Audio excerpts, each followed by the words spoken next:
Hi, my name is Cameron Chell and I'm the co-founder and CEO of Draganfly. Today we're here in Toronto at the Police Innovation Showcase to meet with some of the most important people in our workforce today, our first responders. Let's go inside.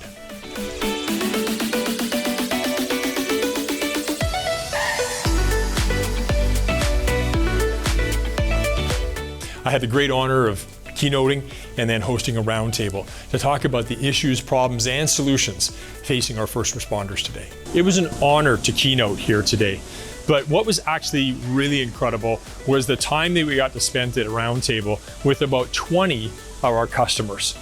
We actually got to hear about what their needs were, what their concerns were, what their ideas are, and how they're utilizing drones, data, and the technology that Draganfly provides to them in order to provide better public safety.